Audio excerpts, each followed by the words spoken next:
नमस्ते दोस्तों, आइए कोर्ट मार्शल इस जी सिनेमा के जी ओरिजिनल के थिएटर का थोड़ा सा रिव्यू और एक्सप्लेनेशन देख लेते हैं। मैं सबसे पहले कहना चाहूँगा कि अगर आपने इसको नहीं देखा है तो प्लीज़ देखिए। सभी एक्टर्स के परफॉर्मेंसेस काफ़ी लाजवाब है, जो कि आपको लगभग 1.5 घंटा पूरी तरीके से बांधे रखते हैं और कहीं पर भी आपको बोर नहीं होता है। उल्टा आप में क्यूरियोसिटी बढ़ते जाती है कि ये सब क्यों हुआ होगा और क्या कुछ इसके पीछे के कारण हैं जो कोर्ट मार्शल चल रहा है। तो पहली नज़र में हमें एकदम सिंपल सा केस लगता है, ओपन एंड शट केस लगता है, बट उसके पीछे लेयर्स पे लेयर्स होते हैं और वो सब अनफोल्ड करते हैं राजू खंडेलवाल। तो दोस्तों, स्टोरी इस तरीके से है कि यहाँ पर ये जो जवान दिखाई दे रहे हैं वो है मेजर सवार रामचंद्र। यहाँ पे जवानों में जवान होते हैं और सवार भी होते हैं।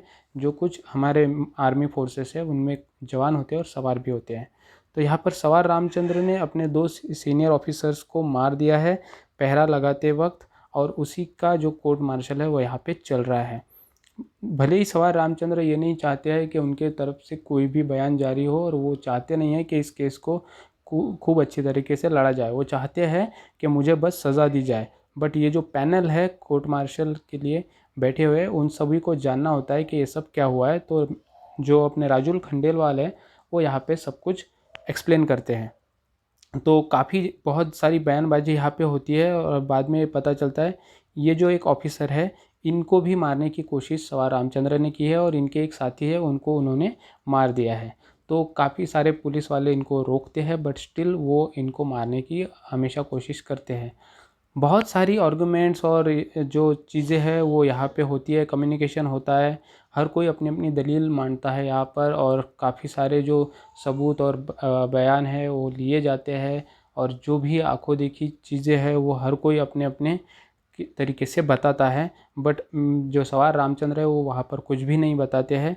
डॉक्टर्स के बयान लिए जाते हैं, जो उनके सीनियर ऑफिसर्स हैं सबके बयान लिए जाते हैं, और फाइनली में हमें जो राजू खंडेलवाल है उनकी क्रॉस क्वेश्चनिंग के द्वारा और उन्होंने जो डेटा वहाँ पे प्रिपेयर किया है, जो छानबीन किया है, उसके द्वारा ये पता चलता है कि इन सब चीज़ों के पीछे सवार रामचंद्र ने जो अपने 2 सीनियर ऑफिसर्स को गोलियों से मारने की कोशिश की और एक को उन्होंने मार भी दिया, इसके पीछे ये रीज़न था कि सवार रामचंद्र एक बहुत ही बढ़िया तरीके से जो रनर थे, और उनकी जो काबिलियत थी वो इस तरीके से थी कि वो गोल्ड मेडल भी हमारे कंट्री के लिए भी ला सकते हैं।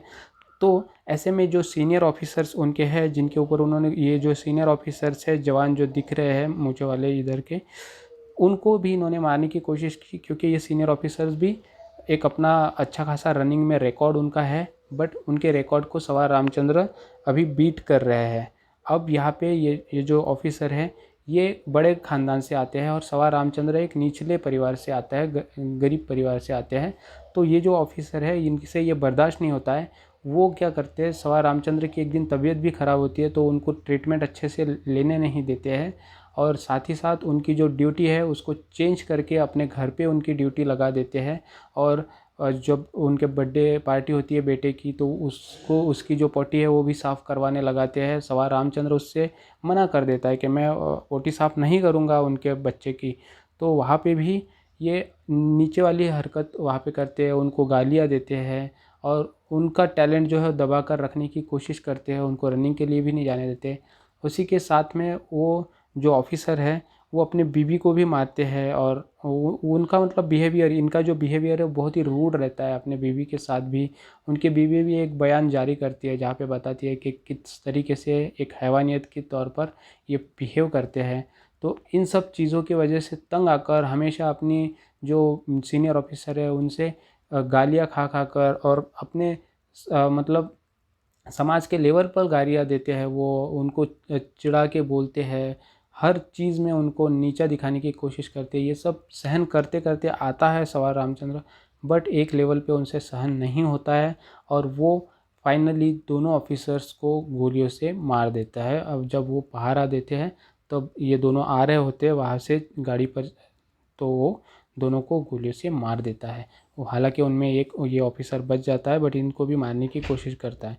और फाइनली में फिर हमें दिखता है कि इन यही सब चीज़ें चलते वक्त यहाँ पे जो बॉडीगार्ड वहाँ पे होते हैं, अगर से बहुत बड़ी चीज़ हो जाए तो उनके बीच में सुलह करने के लिए, उनको समझाने के लिए, तो उस बॉडीगार्ड के हाथों ही जो जो कल्प्रिट है, जो गुनहगार है, उसको भी मार दिया जाता है। और इस तरीके से इस ड्रामा का अंत होता है, जहाँ पर एक तरीके से हम कह सकते हैं कि फ़ैसला दोनों तरफ से हो जाता है, क्योंकि सवा रामचंद्र ने कत्ल तो किया होता है, उनको फांसी तो मिलनी है, उनका कोर्ट मार्शल होना है, बट ये जो गुनहगार बच रहा है अब इसका क्या होगा।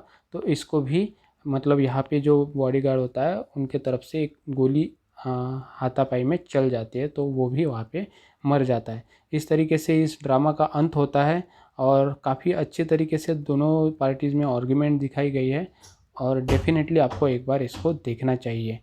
तो ये था इस मूवी का, इस थिएटर का थोड़ा सा रिव्यू ड्रामा का। आपको डेफिनेटली इसको देखना चाहिए ताकि आप इन सब चीज़ों के बीच में जो छोटी छोटी बयानबाजी होती है, छोटे छोटे सबूत निकल कर आते हैं, वो किस तरीके से प्रेजेंट किया जाता है, सबकी एक्टिंग, इन सब चीज़ों को देखने के लिए आपको डेफिनेटली इस शो को एक बार देखना चाहिए। आपको बहुत मज़ा आएगा, थिएटर को आप एक अलग तरीके से एंजॉय करोगे। हैव अ ग्रेट डे दोस्तों, थैंक यू सो मच। जय हिंद, वंदे मातरम।